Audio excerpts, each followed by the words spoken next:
الحمد لله نحمده ونستعينه ونستغفره ونؤمن به ونتوكل عليه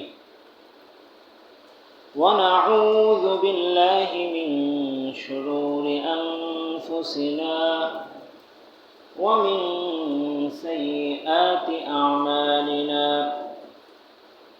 من يهده الله فلا مضل له ومن يضلله فلا هادي له ونشهد أن لا إله إلا الله وحده لا شريك له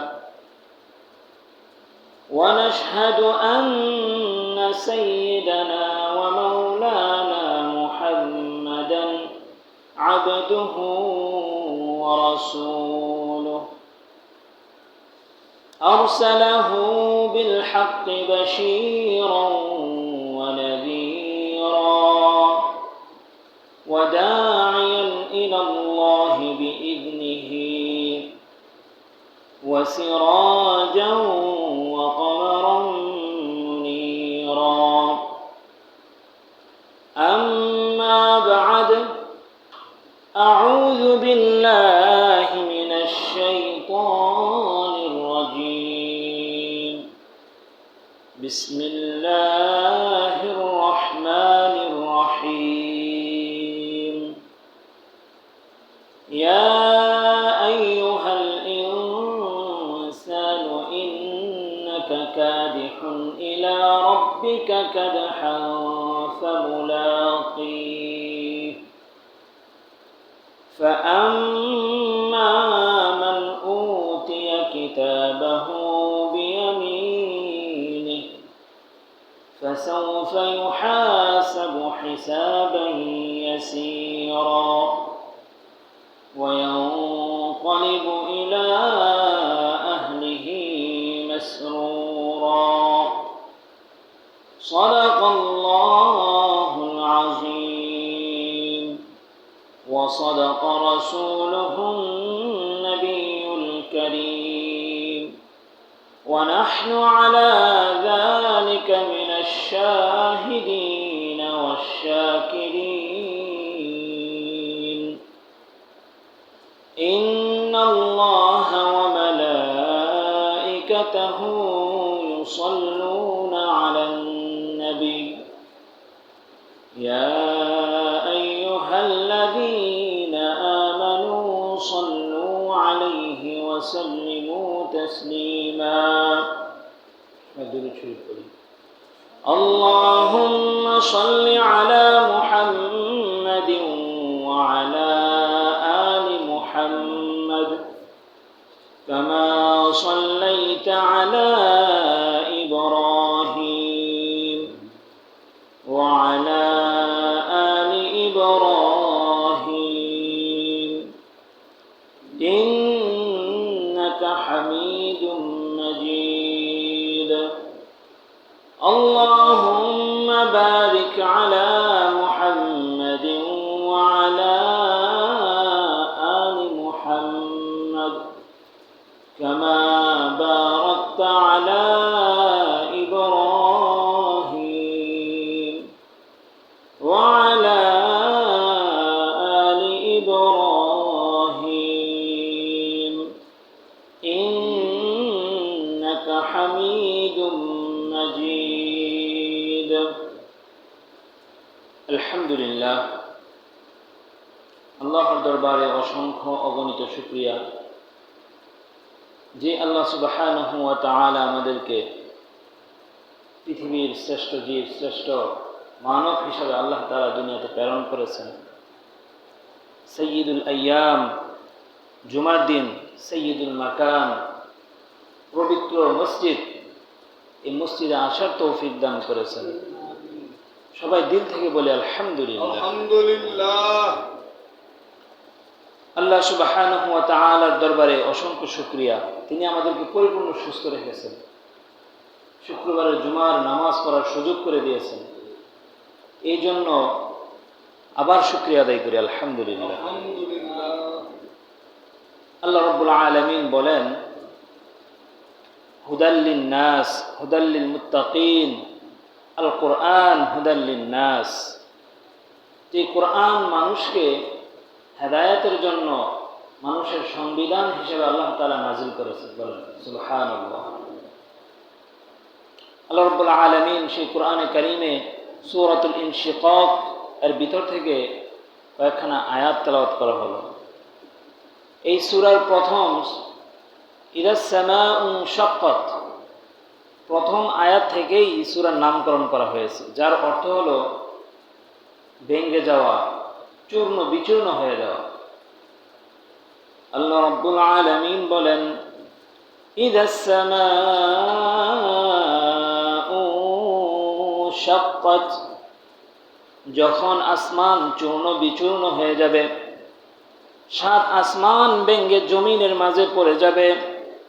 আল্লাহ রাব্বুল আলামিন বলেন, সাবআ সামাওয়াত, আমি সাতটা আসমানকে তৈরি করিলাম, যখন আমি হুকুম করব সাথে সাথে সাত আসমান ভেঙে চুরমার হয়ে যাবে। ইদাস সামাউ শাক্কাত ওয়া আযিনাত লিরাব্বিহা ওয়া হুক্কাত, ওই আসমানগুলো আল্লাহ তাআলার হুকুমেই ভাঙবে। যতক্ষণ পর্যন্ত আল্লাহর হুকুম না আসবে ততক্ষণ পর্যন্ত আসমান ঠিক থাকবে। আল্লাহ তাআলা যখন হুকুম করবেন সাথে সাথে সাত আসমান ভেঙে জমিনে পড়ে যাবেন। তাহলে জমিনের অবস্থাটা কেমন হবে? উপর থেকে যখন কোনো বস্তা পড়ে বা কোনো অনেক ভারী কোনো কিছু যখন জমিনে পড়ে, তখন জমিন কি হয়? কম্পন সৃষ্টি হয়ে যায়। আর যখন সাত আসমান ভেঙে জমিনে পড়বেন, এটা কোন দিন? কিয়ামতের দিনের কথা আল্লাহ তাআলা বলতেছেন। কিয়ামতের দিন যখন আমার হুকুমে সাত আসমান ভেঙে যখন জমিনে পড়বে, ওয়াদিনাত লিরাব্বিহা ওয়া হুক্কাত, তাও আমার হুকুমে হবে। ওয়া আলকাত মা ফিহা ওয়া তাখাল্লাত ওয়াদিনাত লিরাব্বিহা ওয়া হুক্কাত। আল্লাহ রাব্বুল আলামিন বলেন, আসমান জমিন চূর্ণ বিচূর্ণ হবে যখন আমার হুকুম পাবে। তারপরে আয়াত আল্লাহ তাআলা বলেন, ওয়ালকাত মা ফিহা ওয়া তাখাল্লাত, যে জমিন যখন জমিনের উপর যে আসমান ভেঙে পড়বে, সে জমিন তখন নাড়াচাড়া দিয়ে উঠবে। ওই জমিনের ভিতর যা কিছু রাখা আছে সব কিছু জমিন তার গর্ভ থেকে জমিনে বের করে দিবে। জমিনের গর্ভে কি আছে? আমরা যে মানুষগুলো মৃত্যুবরণ করে, আমরা কি করি? জমিনের গর্ভে, জমিনের পেটের ভিতর আমরা কি রেখে আসি। জমিনের ভিতর মানুষ যা কিছু রেখেছেন জমিন সব কিছু ভূমি করে দিবেন। তার মানে দাদা দাদি নানা নানি হযরত আদম আলাইহিস সালাতু ওয়াস সালাম থেকে এই পর্যন্ত যত নরনারী অন্ধকার কবরের ভিতর আছে সকলকে আল্লাহ তাআলা কি করবেন? বের করে দিবেন। আর জমিনকে কি করবেন? প্রশস্ত করে দিবেন। কারণ বর্তমানে মানুষ কম, যে আদম থেকে ধরা হয় কোটি কোটি মানুষ, কিনা ঠিক কিনা? তো মানুষগুলি কি জায়গা হওয়ার দরকার না বিচার দিবসে? তখন আল্লাহ তাআলা জমিনকে কি করবেন? রুটির মতন বড় করে দিবেন। আমরা কি রুটি যখন করি, ছোট গলা কি হয়ে যায়? বিশাল বড় হয়ে যায়। সেম কি হবে? জমিন বড় হয়ে যাবে। আল্লাহ রাব্বুল আলামিন বলেন, ওই দিনের জন্য তোমাদেরকে হুঁশিয়ার করতেছি, ইয়া আইয়ুহাল ইনসানু ইন্নাকা কাদিহুন ইলা রাব্বিকা কাদহান ফামুলাকিহ। ইয়া আইয়ুহাল ইনসান, আল্লাহ রাব্বুল আলামিন বলতেছেন, হে মানব মণ্ডলী শোনো, ইন্নাকা কাদিহুন, নিশ্চয় তোমরা পরিশ্রমী, তোমরা পরিশ্রম করতে পছন্দ করো। তোমরা কিয়ামতের দিন ভালো ফয়সালা পাওয়ার জন্য, আল্লাহ তাআলার কাছ থেকে ভালো প্রতিদান নেওয়ার জন্য তোমরা পরিশ্রম করতেছো। ইন্নাকা কাদিহুন ইলা রাব্বিকা কাদহান ফামুলাকিহ, তবে তোমরা তোমাদের এই ভালো পরিশ্রম কখনোই বন্ধ করিও না যতদিন পর্যন্ত তোমার প্রতিপালকের সাথে তোমার মোলাকাত না হবে। তার মানে কি? যতক্ষণ আমরা জীবিত থাকবো, মৃত্যুর আগ পর্যন্ত আল্লাহ তাআলার সাথে মোলাকাত করার জন্য কি করতে হবে? এই পরিশ্রম চালিয়ে যেতে হবে। ইন্নাকা কাদিহুন ইলা রাব্বিকা কাদহান ফামুলাকিহ, কেন চালাইবেন? তারপর আয়াত আল্লাহ তাআলা বলতেছেন, ফাআম্মা মান উতিয়া কিতাবাহু বিয়ামিনি, ওই দিনের জন্য আপনারা পরিশ্রম করবেন, যেই দিন আপনাদের ডান হাতে আমলনামা দেওয়া হবে। আল্লাহ রাব্বুল আলামিন কোরআনে কারীমের ভিতর বললেন, আমি দুই ধরনের মানুষকে প্রতিদান দিব। কয় ধরনের? কাউকে আমি ডান হাতে তার আমলনামা দিব, আবার কাউকে আমি তার বাম হাতে আমলনামা দিব। কিন্তু তৃতীয় আর কোনো কি নাই, সিস্টেম নাই। দুনিয়ার মাঝে তিন ধরনের সিস্টেম থাকে। কেউ ভালো কাজ করলে তার প্রতিদান পায়, কেউ খারাপ কাজ করলে তার প্রতিদান পায়। কিন্তু কিছু মানুষ আসে ঘুষ দেওয়ার মাধ্যমে, ঘুষ দিয়ে তার আমলনামাগুলো পরিবর্তন করে ফেলে, ঠিক কিনা? অযোগ্য ব্যক্তিরা যোগ্য জায়গায় চলে যায় ঘুষের মাধ্যমে। কিন্তু মনে রেখো, আমি আল্লাহ তাআলা তৃতীয় পক্ষ কোনো গ্রহণ করি না। ইয়াউমা লা ইয়ানফাউ মালু ওয়ালা বানুন, আমার কাছে তোমার সন্তান, তোমার ধন সম্পদ কোনো কিছু আমার কাছে কোনো কাজে আসবে না। তোমরা ওই দিনের প্রস্তুতি গ্রহণ করো। আল্লাহ রাব্বুল আলামিন বলেন, তারপর ফাসাউফা ইউহাসাবু হিসাবান ইয়াসীরা। আল্লাহ তাআলা তারপর আয়াতে বলতেছেন, ওই সকল মানুষগুলোর হিসাব খুব দ্রুত নেওয়া হবে। ওই সকল মানুষগুলো আনন্দিত হয়ে যাবে। মা আয়েশা রাদিয়াল্লাহু তাআলা আনহা যখন শুনলেন আল্লাহ রাসূল সাল্লাল্লাহু আলাইহি ওয়াসাল্লাম নামাজের পর চোখের পানি ছেড়ে দিয়ে দুই হাত উপরে উঠিয়ে বলতেছিলেন, হে আল্লাহ, আপনি আমার হিসাবকে সহজ করে দিয়েন। আল্লাহ রাসূল সাল্লাল্লাহু আলাইহি ওয়াসাল্লাম সবসময় নামাজের পরে দোয়া করতেন, আল্লাহুম্মা হাসিবনি হিসাবান ইয়াসীরা। হে আল্লাহ, আপনি আমার হিসাবকে সহজ করে দিন। কেন এই কথা বলতেন? কারণ আল্লাহ রাব্বুল আলামিন বলেন, যেই সকল ব্যক্তিদের আমলনামা ডান হাতে দেওয়া হবে তাদের হিসাবগুলো সহজ হয়ে যাবে। সুবহানাল্লাহ। আল্লাহ রাব্বুল আলামিন বলেন, আমি দুই ধরনের হিসাব দিব, কিন্তু আমি তিনটা শ্রেণীতে বিভক্ত করব। কয় শ্রেণীতে? তিন শ্রেণী। একদল ব্যক্তি থাকবে, তারা সকলেই কাফের থাকবে, দুনিয়াতে বসবাস করবে। তাদের কাছে যতই দ্বীনের দাওয়াত দেওয়া হোক, তাদেরকে যতই বোঝানো হোক, তারা আমার আল্লাহ তাআলাকে চিনবে না। আল্লাহ সেই দিন আমি ওই সকল ব্যক্তির দিকে কোনো দিন তাকাইব না, তারা বিনা হিসাবে জাহান্নামে চলে যাবে। নাউজুবিল্লাহ। তাহলে কাফেররা কি করবেন? বিনা হিসাবে জাহান্নামে চলে যাবেন। তারপর মুসলমানদের আর কয়টা থাকে? দুইটা। আল্লাহ রাব্বুল আলামিন বলেন, আর দুইটা দল থাকবে। এই দলের মাঝে কিছু সংখ্যক লোক থাকবে, মুসলমান হওয়া সত্ত্বেও আল্লাহ তাআলার সাথে শিরিক করবে। মুসলমান হওয়া সত্ত্বেও সে মানুষের সাথে জুলুম করবে, সে তার ক্ষমতার অপব্যবহার করবে। আল্লাহ রাব্বুল আলামিন বলেন, প্রত্যেকটা মানুষ তার জায়গা থেকে মানুষগুলো জুলুম করতে পারে। বাবা তার সন্তানের সাথে জুলুম করতে পারে, সন্তান তার বাবার সাথে জুলুম করতে পারে, নেতা তার এরকম মানুষের সাথে জুলুম করতে পারে।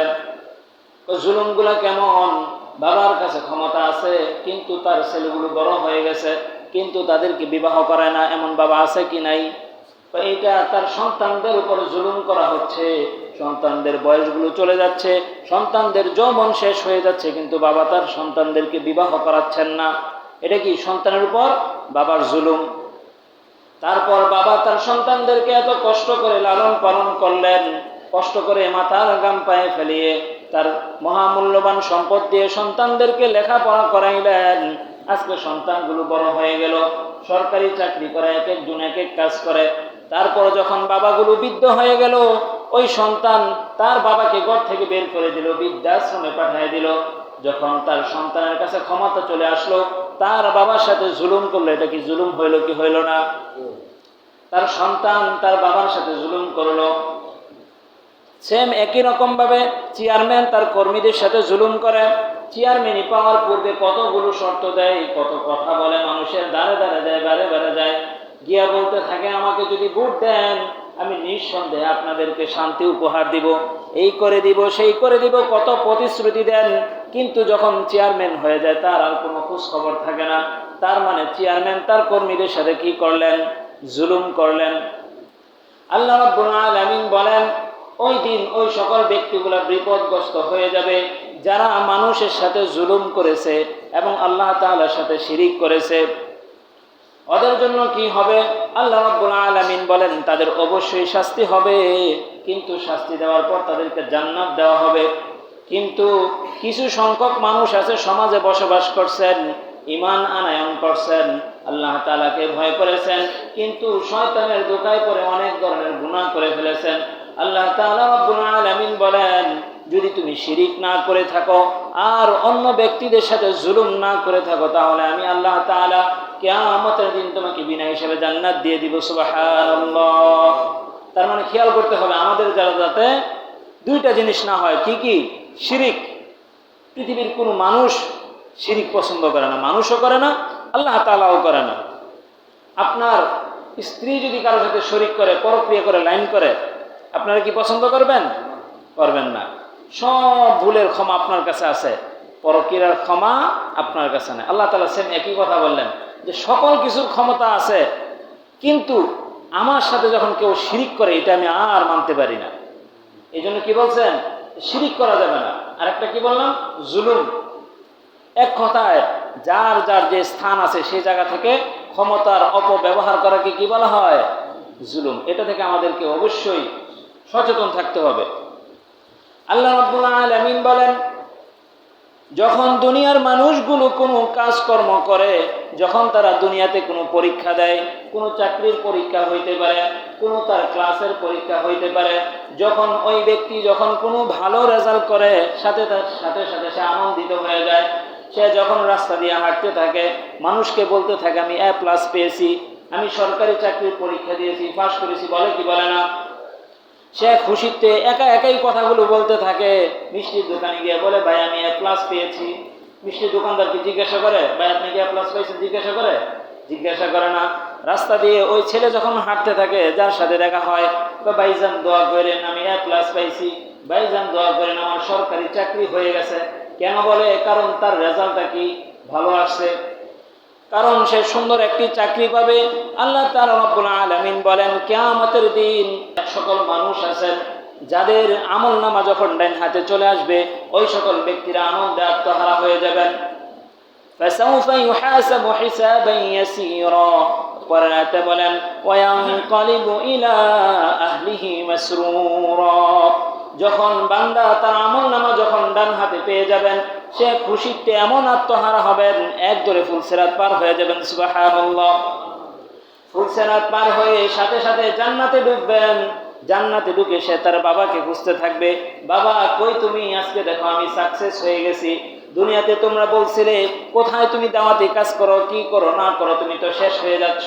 বাবা অল্প সময়ের দুনিয়ায় আমি দুনিয়ার মহাব্বতকে ছেড়ে দিয়েছিলাম, আল্লাহ তাআলার গোলামি করেছি, আজকে আমার আমলনামাগুলো ডান হাতে চলে আসছে। কই আমার বাবা, কই আমার মা? মাকে খুঁজতে থাকবে, জান্নাতের ভিতর দৌড়াদৌড়ি করতে থাকবে, তার সন্তানকে খুঁজতে থাকবে, বাবা তোমরা কোথায়? দেখো তোমার বাবার আমলনামা আজকে ডান হাতে চলে আসছে। কত আনন্দ হবে! আল্লাহ তাআলা নিজেই বলতেছেন ওয়ায়ানকালিবু ইলা আহলিহি মাসরুরা। সে এতটা আত্মহারা হয়ে যাবে খুশিতে, শুধু তার আত্মীয় স্বজন যারা আছে তাদেরকে খুঁজতে থাকবে, আমার দাদা কোথায়, আমার ভাই কোথায়। ওই জায়গায় দেখা হওয়ার পর অনেকে বলবেন তোমার দাদা তো আসে নাই, তোমার দাদা দুনিয়াতে থাকতে গুনার সাথে জড়িত ছিল, তোমার দাদা দুনিয়ায় থাকতে অনেকগুলো অত্যাচারের সাথে জড়িত ছিল, তোমার দাদা শিরিক করত, তোমার দাদা জুলুম করত, তোমার দাদা এরকম হারাম কামাই করত, আজকে জান্নাতে তোমার দাদা আসতে পারে নাই। সেম একই রকম ভাবে সে পুরা জান্নাত এরকম তালাশ করতে থাকবে, তার বন্ধুদেরকে খুঁজতে থাকবে, তার ভাইদেরকে খুঁজতে থাকবে। মোট কথা সবাইকে কি, মানুষ যখন আনন্দে আত্মহারা হয়ে যায়, যে লোকের কথা বললাম সরকারি চাকরি পাইছে, চিনে না তাকেও বলে ভাই দোয়া করেন, কি পাইছি? সরকারি চাকরি পাইছি। বাড়িতে এসে এরকম মিষ্টি মুখ করায় কি করায় না, তার কাছে চাইতে হয় না। সে বাসে উঠে বলে আজকে যা বাড়া চান তাই দিব, কারণ আমার সরকারি চাকরি হয়েছে। ওই দিন ওই মানুষগুলো এরকম আনন্দে আত্মহারা হয়ে যাবে। তারপর আল্লাহ রাব্বুল আলামিন বলেন কিছু সংখ্যক কপাল পোড়া থাকবে। فَأَمَّا مَنْ أُوتِيَ كِتَابَهُ بِشِمَالِهِ, তাদের আমলনামাগুলো বাম হাতে দেওয়া হবে। وَأَمَّا مَنْ أُوتِيَ كِتَابَهُ وَرَاءَ ظَهْرِهِ, আরেক আয়াতে বলা হয়েছে ওই সকল ব্যক্তিদের আমলনামাগুলো বাম হাতে দেওয়া হবে। ওই কেমন করে দেওয়া হবে? তার বুক এরকম সেট করে বুকের মাঝখান দিয়ে হাতকে ঢুকিয়ে দেওয়া হবে। বুকের মাঝখান দিয়ে হাতকে ঢুকিয়ে দিয়ে পিছনে টান দিয়ে তার হাতে আমলনামাগুলো দেওয়া হবে। সে চিৎকার করতে থাকবে হায় আল্লাহ বাম হাতে দিতেন ভালো কথা, কেন আমাদেরকে এত কষ্ট দিচ্ছেন? যেরকম যখন কোনো মাছকে ধরা হয় তখন পানির মাঝে কি করা হয়, বসি ফেলানো হয়। ওই মাছ যখন খায় খুব সুন্দর করে খেয়ে ফেলে, যখন বের করতে যায় তখন তার আত্মাগুলো বের হয়ে যায়, ঠিক কিনা? সেম একই রকম ভাবে যখন তার বুক ছিঁড়ে যখন তার আমলনামাগুলো বাম হাতে দেওয়া হবে, সে চিৎকার করে বলতে থাকবে ওয়ারা যহরি ফাসাউফা ইয়াদউ সুবুরা, হে আল্লাহ আপনি আমাদেরকে মৃত্যু দেন, আমরা সহ্য করতে পারতেছি না। আল্লাহর কাছে চিৎকার করে বলতে থাকবে মাওলা তুমি এমন কষ্টের আযাব দিতেছো, তুমি আমাদেরকে মৃত্যু দিয়ে দাও, আমরা হয়তো শান্তি পাবো। আল্লাহ তুমি আমাদেরকে আর কষ্ট দিও না, আমরা এই কষ্ট, বুক ছিঁড়া কষ্ট আমরা আর সহ্য করতে পারতেছি না। এমনকি যখন তাদের মেয়েগুলোকে বিবাহ দেওয়া হইতো, ওই বিবাহ দেওয়াকে কেন্দ্র করে তারা 6 দিন 7 দিন পূর্বেই তারা গান বাজনা শুরু করে দিত, ঠিক কিনা? আল্লাহ তাআলা বলতেছেন যে তারা তাদের ফ্যামিলি নিয়ে অনেক এনজয় করত। যখন তাদের হাতে কোনো ক্ষমতা আসতো তারা ক্ষমতার অপব্যবহার করত। তাদের কাছে যখন ক্ষমতা আসতো তারা মনে করত স্বাস্থ্যই সব সুখের মূল, খাওয়া দাওয়া ফুর্তি করো, দুনিয়াটা মস্ত বড়, বলে কি বলে না। তারা বলতো যে খাইলাম দাইলাম সব কিছু করলাম, আসলে এই তো দুনিয়াও হারাইলাম আখিরাতও হারাইলাম। ওই সকল ব্যক্তিরা মনে করত যে দুনিয়া আজকে কামাই করতে থাকি, এক সময় অনেক বড় ধনী হয়ে যাব, আমার বাড়ি গাড়ি হবে, আমার টাকা পয়সা হবে, আমার ব্যাংক ব্যালেন্স হবে, আমি আমার স্ত্রীদেরকে নিয়ে, আমি আমার সন্তানদেরকে নিয়ে দুনিয়ার সব থেকে বেশি সুখ করব। কিন্তু আল্লাহ তাআলা রাব্বুল আলামিন বলেন যতই চেষ্টা করার, যত কিছুই করো, এই ধন দৌলত কোনো তোমার কাজে আসবে না। তুমি তোমার ওয়ারিসদের জন্য রেখে যাচ্ছ, তোমার সম্পদ কোনো কাজে আসবে না। কোনো ব্যক্তি যদি তার সম্পদ কামানোর পর সে যদি বক্ষণ করে, তার মানে সে এটা উপভোগ করলো। যদি কোনো ব্যক্তি তার সম্পদ ক্রয় করে অথবা কোনো কিছু ক্রয় করে সে এরকম ব্যবহার করলো, কাপড় বানাইলো, ঘর বিল্ডিং বানায় ব্যবহার করলো, তার মানে সে এটা ভোগ করে গেল। কিন্তু যদি সে ভোগ না করে যায়, পুরা পৃথিবী ভরে যদি তার সম্পদ রেখে যায়, তার কোনো কাজে আসবে না, মৃত্যুর সাথে সাথে তার ওয়ারিশ হয়ে যাবে। এই জন্য আল্লাহ তাআলা রাব্বুল আলামিন বলেন সময় থাকতে বেশি বেশি দান করো, যা কিছু আমার কাছে দান করবে তা আমার কাছে রেখে দিলা তোমার সম্পদ থেকে, মৃত্যুর পর তুমি সাথে সাথে পেয়ে যাবে। সুবহানাল্লাহ। যখন কোনো বান্দা আমাকে দান করে আমি তখন দায়িত্বশীল আল্লাহ তাআলা হয়ে যাই, আমি তার সম্পদটাকে কখনো ছোট করে রাখি না। যদি সে আমার কাছে 10 টাকা দেয় আমি তাকে 10 টাকা করে রাখি না, আমি সেই 10 টাকাকে দায়িত্ব নিয়ে বাড়াইতে বাড়াইতে উহুদ পাহাড় পর্যন্ত বানায় ফেলি। সুবহানাল্লাহ। যখন বান্দা আমার কাছে টাকা দেয় আমি আল্লাহ তাআলা এতে বলছি ইন্নাল্লাযীনা ইয়াতলুনা কিতাবাল্লাহ وأنفقوا مما رزقناهم سرا وعلانية تجارة لن تبور। আমি আল্লাহ তাআলা আমার বান্দার সাথে ব্যবসার একটা চুক্তি করেছিলাম। কি করেছিলাম? যেহেতু আমি আমার বান্দার সাথে ব্যবসার চুক্তি করেছি, সেই বান্দা যখন আমার কাছে কোনো কিছু দান করে, কোনো সদকা করে, আমি ওই সম্পদটাকে ব্যবসায় লাগাইয়া কোটি কোটি গুণ বাড়াই দিই। সুবহানাল্লাহ। তার মানে আমি আমার সম্পদ যদি 10 তলা 20 তলা 50 তলাও করে যাই, চোখ বন্ধ হওয়ার সাথে সাথে ওয়ারিশ হয়ে যাবে মানুষ। আমার কার ক্ষমতা আছে? কোনো ক্ষমতা নেই। আল্লাহ তাআলা বলছে যে চোখ বন্ধ হওয়ার আগে মানুষগুলো তোমার সম্পদ ওয়ারিশ হওয়ার আগে আমার কাছে টাকাগুলো পাঠায় দাও, তাহলে তুমি কি হয়ে যাবে? লাভবান হয়ে যাবে। তো যদিও 5 টাকা পাঠাও, এই 5 টাকার 5 টাকা হবে না, কত টাকা হবে? হিসাব ছাড়া, বিগাইরি হিসাব। এই জন্য আল্লাহ রাব্বুল আলামিন বলতেছে যে তোমরা কি করো, ওই আমলনামাগুলো বাম হাতে আসার আগে, কোন হাতে? বাম হাতে আসার আগে তোমরা সময়কে কাজে লাগাও। এই যে আয়াতখানা বললাম, ইয়া আইয়ুহাল ইনসানু ইন্নাকা কাদিহুন ইলা রাব্বিকা কাদহান ফামুলাকিহ। ও মানুষ সকল, তোমরা আমাকে পাওয়ার জন্য অনেক পরিশ্রম করতেছো, তোমরা পরিশ্রমী, তোমরা পরিশ্রম করতে পছন্দ করো। এই জন্য আমি বলতেছি ততদিন পর্যন্ত পরিশ্রম করো যতদিন পর্যন্ত আমার সাথে তোমার মোলাকাত না হয়। আল্লাহ তাআলাকে পাওয়ার আগ পর্যন্ত কি করতে হবে? পরিশ্রমটাকে চালায় যেতে হবে। ওই দিন যখন তার আমল নামাগুলো বাম হাতে আসবে, আমল নামাগুলো বাম হাতে আসার পর সে আল্লাহ তাআলার কাছে বলতে থাকবে যে হে আল্লাহ আপনি আমাকে মৃত্যু দান করেন, আমি আর সহ্য করতে পারতেছি না। তারপর বলতে থাকবে ওয়ায়াসলা সাইরা, আল্লাহ এত যন্ত্রণা হচ্ছে আমার মনে হইতেছে আপনি যদি আমাকে জাহান্নামের আগুনে নিক্ষেপ করেন তারপরেও আমি সহ্য করতে পারবো, কিন্তু এই বুক ছিঁড়ে আমার হাত যে পিছনে নিয়েছেন সেটা আমি আর সহ্য করতে পারতেছি না। এই জন্য ভাইরা তারপর আল্লাহ রাব্বুল আলামিন বলতেছেন, এত আলোচনা করলো, এত কিছু তোমাদের সামনে বয়ান করার পর তারপরও তোমরা গ্রহণ করো নাই। আমি আল্লাহ রাব্বুল আলামিন প্রতিটা সূরায় কসম খাইলাম, প্রতিটা সূরায় ইমাম সাহেব বলল, প্রতিটা সূরায় তোমাদেরকে বলার পরও তোমরা হুঁশিয়ার হও নাই। মানুষগুলোকে বলুন ওয়াসলা সাইরা ইন্নাহু কানা ফি আহলিহি মাসরুরা ইন্নাহু যান্না আন লা ইয়াহুর ইন্নাহু যান্না আন লা ইয়াহুর। মানুষগুলো যখন দুনিয়াতে ছিল তারা এমনভাবে গুনাহ করত, তারা এমনভাবে দুনিয়া নিয়ে পড়ে থাকতো, তারা এমনভাবে দুনিয়া নিয়ে এনজয় করত, তারা তাদের ফ্যামিলি নিয়ে এমনভাবে এনজয় করত।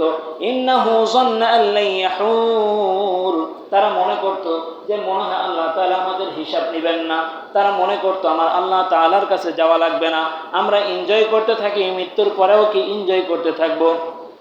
বালা ইন্না রাব্বাহু কানা বিহি বাসীরা, আল্লাহ তাআলা রাব্বুল আলামিন তার বান্দাদেরকে হুঁশিয়ার করে বলেন, ও বান্দারা শুনে রাখো, বালা ইন্না রাব্বাহু, নিশ্চয়ই তোমার প্রতিপালক, কানা বিহি বাসীরা, যে তোমার প্রতিপালক সব কিছু দেখেন। তুমি যেখানেই গিয়ে যা কিছু করো, তোমার কাছে মনে হইতে পারে চার দেওয়ালের ভিতরে গুনাহ করতেছি, মনে হয় কেউ দেখে না, কেউ দেখেন না, দেখেন কে? আল্লাহ তাআলা। আল্লাহ তাআলা বলেন, তুমি যদি আসমানের উপর উঠেও যদি গুনাহ করো, জমিনের নিচে যদি গুনাহ করো, এমনকি পাহাড়ের গর্তে গিয়েও যদি গুনাহ করো, পানির নিচে যদি গুনাহ করো, আমি আল্লাহ তাআলা সব কিছু দেখি। অতএব হুঁশিয়ার হয়ে যাও, সাবধান হয়ে যাও, আমল নামা ডান হাতে পাওয়ার জন্য চেষ্টা করো।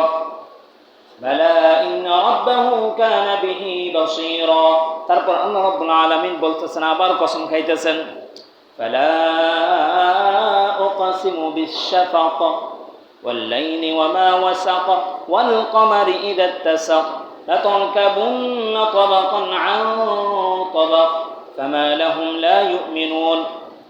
আল্লাহ তাআলা রাব্বুল আলামিন এই আয়াতগুলোতে বলতেছেন, ও বান্দারা, তোমরা প্রতিদিন দেখতেছো আকাশের চন্দ্রগুলো এরকম রাত্রেবেলা উদিত হয়, আবার দিনের বেলা দেখা যায় না, সব কিছু তোমার চোখের সামনে হইতেছে।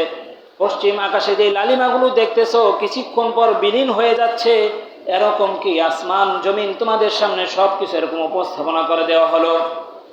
সব কিছু তোমার সামনে প্রকাশ করে দেওয়ার পরেও যদি তোমরা আমাকে না চিনতে পারো, তাহলে তোমাদের মতন কপালপুর আর পৃথিবীতে আর নাই, ঠিক কিনা বলেন? আল্লাহ তাআলা এই কসমগুলো খাইতেছেন, আকাশের কসম খাইলেন, মাগরিবের যে সময় লালিমার সময়, এই সময়ের কসম খাইলেন। রাত এবং দিন যখন একসাথে হয়ে যায়, মাগরিব চলে যায়, এশার চলে আসে, সুবহ সাদেক চলে যায়, ফজর চলে আসে, এই সময় যে মিলন, সেই সময়, এই সময়গুলোর কথা আল্লাহ তাআলা বলতেছেন। তোমাদের সামনেই তো সব কিছু ঘটতেছে, নাকি এগুলো আমাদের অগোচরে হচ্ছে? আমরা কি দৈনিক দেখতেছি না চন্দ্র, দৈনিক সূর্য দেখতেছি, অস্ত যাচ্ছে আবার উঠছে, সব কিছু তোমাদের সামনে হইতেছে, আমার আল্লাহ তাআলার ক্ষমতাগুলো প্রকাশ পাইতেছে। তারপরে তোমরা কি ঈমান আনতেছ না? আল্লাহ তাআলা বলতেছে লা ইউমিনুন, তারপরও মানুষগুলো ঈমান আনে না, তারপরও মানুষগুলো বিশ্বাস করে না যে নামাজ পড়তে হবে, রোজা রাখতে হবে, হজ করতে হবে, সকল ইসলামের সকল শরীয়তগুলো পালন করতে হবে। এটা মানুষগুলো কি করতেছে না? বিশ্বাস করতেছে না। ব্যাপার কি তোমরা এমন কেন? ওয়াইদা কুরিআ আলাইহিমুল কুরআনু লা ইয়াসজুদুন, আমি আল্লাহ তাআলা কোরআনকে নাজিল করলাম, নামাজ পড়ার জন্য হুকুম করলাম, কিন্তু আমার বান্দাগুলো নামাজও পড়ে না, কোরআনও পড়ে না, ঠিক কিনা বলেন? আল্লাহ তাআলা বলতেছেন যে কোরআনকে পড়ার জন্য। কেন কোরআন পড়ার জন্য বললেন? আল্লাহ রাব্বুল আলামিন বলেন হুদাল লিন্নাস, এই কোরআন পড়া কি মানুষের জন্য কি হেদায়েত স্বরূপ। কি স্বরূপ? হেদায়েত স্বরূপ। কোনো ব্যক্তি যদি সরকারের কাছ থেকে কোনো অনুদান আনতে চায়, অথবা আমাদের মসজিদ যদি উন্নত করতে চায়, সরকারি ফান্ড থেকে যদি কোনো কিছু আনতে চায়, তাহলে একটা সিস্টেম আছে কি নাই?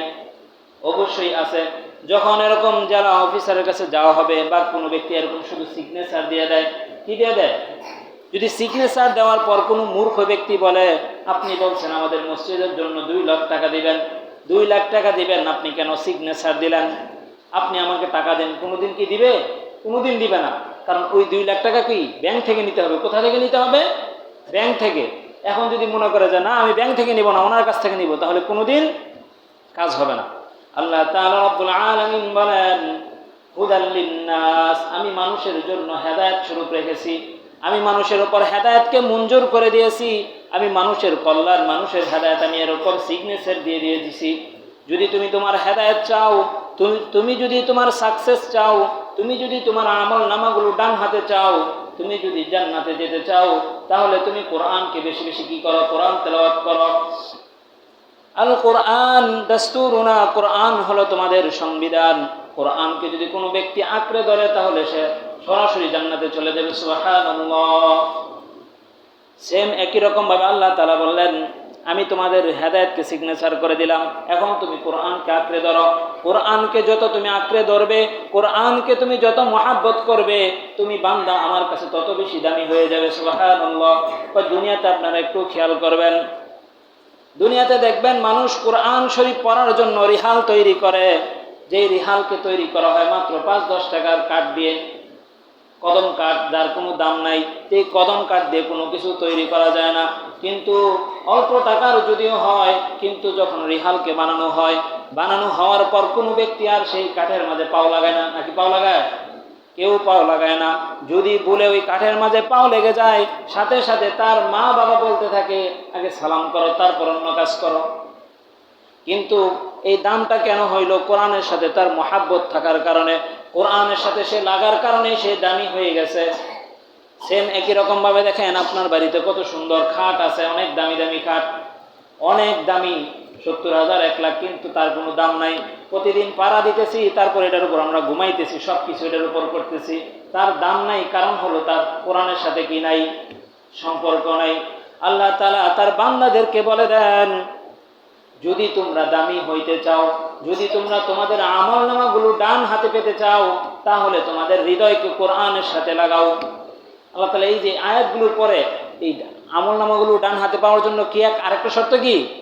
আমার জীবনকে কোরআনের সাথে লাগাইতে হবে। কোরআন, এই কোরআন এমন একটা কোরআন, যে কোরআনকে যত মহাব্বত করবেন, পৃথিবীতে আপনারা 2 চোখ খুলে দেখেন, তার সম্মান কি আমরা নিজের চোখে দেখতেছি। যারা কোরআনকে যত মহাব্বত করে, তার ইজ্জত মান সম্মান বেশি হয় না কমে? অনেক বাড়ে। আজকে আমি এখানে বসে আছি কিসের জন্য?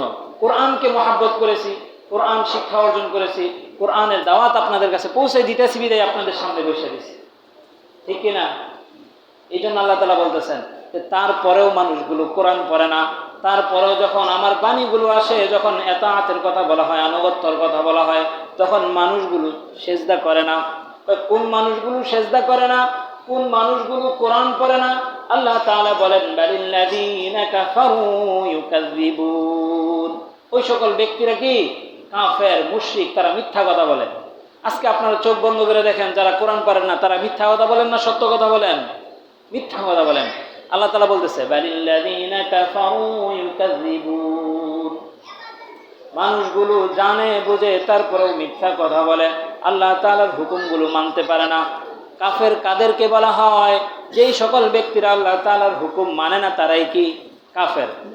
আমরা মনে করি যে নাম যদি কৃষ্ণ, কত নাম আছে না, এই নামের সাথে মিলে মনে করি আমরা কাফের। আসলে না, যারা আল্লাহর হুকুম মানে না তারাই কি কাফের। আমি নামাজ না পড়লে আমি কি কাফের, রোজা রাখলাম না, হজ করলাম না, যাকাত দিলাম না, সব কিছু সুযোগ আছে, আল্লাহ তাআলাকে বৃদ্ধাঙ্গুল দেখাইলাম, দূর এইগুলো আমার করার দরকার নাই, তাহলে আমি কি কাফের? শুনলে মনে হয় যেমন একবার হিন্দু খ্রিস্টান, ঠিক না? কাফের অর্থ সে তরফকারী, কাফের অর্থ কি? তরফকারী, কুফরি করা, অস্বীকার করা, তাকে কি বলা হয়? কাফের। আমরা আল্লাহ তাআলাকে মানি, এই জন্য আমরা ইমানদার। হিন্দুরা মানে না, তার জন্য তারা কি কাফের। তা আমরা তো সেমে কিরকম, আল্লাহ তাআলার হুকুমগুলো মানি না, তা আমরাও কি এটা শুনতে মানতে যেমন কেমন জানি কষ্ট হয়ে যায়। আল্লাহ তাআলা এটা বলতেছেন, যারা এইগুলো করে না, বালিল্লাযীনা কাফারু ইউকাযযিবুন ওয়াল্লাহু আ'লামু বিমা ইউ'উন। আল্লাহ তাআলা সব কিছু আগেই জানেন, সব কিছু বুঝেন। আল্লাহ তাআলা কি সব কিছু জানেন না? তার বান্দারা দুনিয়াতে আসবে, দুনিয়ার সকল গুনার সাথে জড়িত হবে, এটা আল্লাহ তাআলা জানেন কি জানেন না? আল্লাহ তাআলা জানেন। আল্লাহ রাব্বুল আলামিন বলতেছেন, মানুষগুলো ইচ্ছা করে কখনো গুনাহ করে না, তার একটা শত্রু আছে, তার নাম কি? শয়তান। তার একটা শত্রু আছে, তার নাম কি? আমাদের পিতার আমাদের পিতার যে স্থান ছিল সেই জায়গাটা ছিল জান্নাত। হযরত আদম আলাইহিস সালাতু ওয়াস সালাম জান্নাতে বসবাস করতেন মা হাওয়াকে নিয়ে। কিন্তু শয়তানের সেটা সহ্য হইল না। শয়তান সিস্টেম করে প্ররোচনার ফলে হযরত আদম আলাইহিস সালাতু ওয়াস সালামকে জান্নাত থেকে বের করে দিলেন। আল্লাহ তাআলার সাথে ওয়াদা করলেন, শুধু আদমকেই নয়, আপনার আদম থেকে পৃথিবীতে যত সন্তান আসবে, যত সন্তান সন্ততি আসবে, সবাইকে আমি জান্নাত থেকে বের করে দিব, সবাইকে জাহান্নামের দিকে ঠেলে দিব। প্রতিশ্রুতি করছে কি করে নাই? করছে। আল্লাহ তাআলা রব্বুল আলামিন তখন বললেন, তুমি হাজার চেষ্টা করবে, তারপরেও কোনো কাজ হবে না। যদি আমার বান্দাগুলো কোনো সময় ভুলে অথবা ইচ্ছায় বা অনিচ্ছায় যখন খাস দিলে তওবা করবে, আমি আমার বান্দার পিছনের সমস্ত গুনাহগুলোকে মাফ করে দিব। সুবহানাল্লাহ। তার মানে শয়তান কইছে যে কি জাহান্নামে ফালাইবে, আর আল্লাহ তাআলা বলতেছে আমি সবগুলোকে আবার জান্নাতে নিয়ে যাব। কোথায় নিয়ে যাব? জান্নাতে। কারণ তাদের মেন স্থান, তারা জান্নাতে বসবাস করত। তুমি হয়তো তাদেরকে বের করে দিছ, কিন্তু আমি আল্লাহ তাআলা হলাম কি আর রহমানুর রহিম। আমি আল্লাহ তাআলা কি আর রহমানুর রহিম। আমি আল্লাহ তাআলার কাছে 100টা রহমত আছে। কয়টা? 100। তার মাঝে শুধু একটা মানুষের মাঝে বিলাই দিলাম। শুধু মানুষ নয়, 18,000 মাখলুকাতের মাঝে কি করলাম? মিলিয়ে দিলাম। মিলিয়ে দেওয়ার পর মা তার সন্তানকে বলে, পৃথিবীর মাঝে যদি আমি ভালোবেসে থাকি, আমি আমার সন্তানকে সব থেকে বেশি ভালোবাসি। অনেক অত্যাচার করার পরেও তার সন্তান বা তার মা তার সন্তানকে বলে আমি ভালোবাসি। দেখবেন যদি সন্তান তার বাবা মাকে বৃদ্ধাশ্রমেও ফেলায় দিয়ে আসে, তারপরেও মা কান্না করে বলে আমি আমার সন্তানকেই ভালোবাসি। বৃদ্ধাশ্রমে বসে বসে চোখের পানি পালায় দিয়া তার মা তার সন্তানের জন্য দোয়া করতে থাকেন, ঠিক কিনা? আল্লাহ রাব্বুল আলামিন বলেন, সেম একই রকম ভাবে আমি আমার বান্দাকে ভালোবাসি। বান্দা যতই গুনাহ করুক, শয়তানে যতই প্ররোচনা দেখ, যদি বান্দা এতটুকু বুঝতে পারে তার একজন রব আছে, তার একজন আল্লাহ তাআলা আছে, যদি আল্লাহ তাআলার কাছে চায় তাহলে পিছনের সমস্ত গুনাহগুলো মাফ করে দেয়। এই কথাটা যদি তার বান্দা বুঝতে পারে আর একটু সময় নিয়ে যদি তওবা করতে পারে, আমি তার পিছনের সমস্ত গুনাহগুলো মাফ করে দেই। সুবহানাল্লাহ। তাহলে তওবা করতে হবে কি হবে না? অবশ্যই তওবা করতে হবে। আমরা তো তওবা করি না। আমি কি বললাম, ইচ্ছা করে হোক অনিচ্ছাই হোক, এই জন্য সবসময় ইস্তিগফার করা। কি করা? আমরা নামাজের পর সাথে সাথে কি বলি? আস্তাগফিরুল্লাহ। কি বলি? কেন বলি? আমরা নামাজ পড়ে কি পাপ করছি? না। নামাজের যেই এহকামাত ছিল, যে হুকুমগুলি ছিল, হয়তো সেইভাবে পালন করতে পারি নাই, তারপর নামাজের পর আমার মৃত্যু চলে আসতে পারে। এই জন্য ইস্তিগফার করি। ইস্তিগফার করার সাথে সাথে কি হয়? পিছনের সমস্ত গুনাহগুলো মাফ হয়ে যায়। আমি আর আপনি মানতেও পারি, নাও মানতে পারি। অনেকে হিংসা করে, হ্যাঁ মাফ করে দিব আল্লাহ। হ্যাঁ মাফ করে দিব। আমি আর আপনি হিংসাতে কি কোনো কাজ হবে না। আল্লাহ তাআলার কাছে চাইলে আল্লাহ তাআলা কি করেন? মাফ করে দেন। বালিল্লাযীনা কাফারু ইউকাযযিবুন ওয়াল্লাহু আ'লামু বিমা ইউ'উন ফাবাশশিরহুম বিআযাবিন আলীম। আল্লাহ তাআলা এই তারপর আয়াতে বলতেছে, হুঁশিয়ার, সাবধান, বিআযাবিন আলীম, তোমাদের জন্য শাস্তির ব্যবস্থা আছে। যারা নামাজ পড়ো না, যারা কোরআন পড়ো না, যারা আমার হুকুমগুলো মানতে পারো না, কেমন যেন মনে হয় যে মানলে বুঝি লস হয়ে যাবে। আল্লাহ তাআলা রাব্বুল আলামিন বলেন, দুনিয়াটা এনজয় করো আমার হুকুম, আমার বন্ধুর তরিকায়। অল্প সময়, কতটুকু সময়? 80, 90, 100 বছর। কিন্তু আমরা যারা ঘাটতারা, তারা বলি দূর, খাওয়া দাও, ফুর্তি করো, দুনিয়াটা এনজয় করো। এই যে এনজয়ের সময় কতটুকু? এই আল্লাহ তাআলা রাব্বুল আলামিন আয়াতগুলোতে বলতেছেন। অনেকে সন্দেহ হয়, এই জন্য আয়াতগুলো বলে বলে কি করি? তাফসীর করি। তারপরেও যদি সন্দেহ হয়, আপনার কপাল আপনি খাইলেন, তাতে তো আমাদের কি নাই, আর সমস্যা নেই। আল্লাহ রাব্বুল আলামিন বলেন, যেই সকল ব্যক্তিরা এই সংবাদগুলো পাওয়ার পর আল্লাহ তাআলাকে ভয় করবে, এই সংবাদগুলো পাওয়ার পর কোরআন তেলাওয়াত করবে, এই সংবাদগুলো পাওয়ার পর 5 ওয়াক্ত নামাজ জামাতের সহিত আদায় করবে, আল্লাহ তাআলা রাব্বুল আলামিন তারপরে আয়াতে বলেন, ইল্লাল্লাযীনা আমানু ওয়া আমিলুস সালিহাত, যে সকল ব্যক্তিরা আমাকে ভয় করে নেক কাজগুলো করবে, সলিহাত, ভালো ভালো আমলগুলো করবে, আমাকে রাজি খুশি করার জন্য আমার বন্ধুর তরিকায় পরিপূর্ণ জীবন গড়বে, আমি তাদেরকে বলতেছি, صالحات لهم جنات تجري من تحتها الأنهار, লাহুম, তাদের জন্য রয়েছে জান্নাতুন তাজরি মিন তাহতিহাল আনহার, এমন এক জান্নাত যে জান্নাতের নিচ দিয়ে এরকম নহর প্রবাহিত হইতে থাকবে, যে জান্নাতের নিচ দিয়ে এরকম নদী দেখা যাইবে। কয় মানুষগুলো বাড়িতে একুরিয়াম সাজায়, ভিতরে সুন্দর মাছ দেখা যায়, ভালো লাগে কি? ভালো লাগে না খারাপ লাগে? অনেক ভালো লাগে। আল্লাহ তাআলা রাব্বুল আলামিন বলেন, তোমার কাছে মনে হইতেছে এতটুকু জিনিস ভালো লাগতেছে, আমি তোমাকে এমন এক জান্নাত দিব, সেই জান্নাতের নিচে কি থাকবে? একুরিয়াম থাকবে, সেই জান্নাতের নিচে মাছগুলো দেখা যাবে। সুবহানাল্লাহ। লাহুম আজরুন গায়রু মামনুন, লাহুম জান্নাতুন তাজরি মিন তাহতিহাল আনহারু খালিদিনা ফিহা আবাদা। এমন এক জান্নাত, সেটা চিরকালের জন্য থাকবে।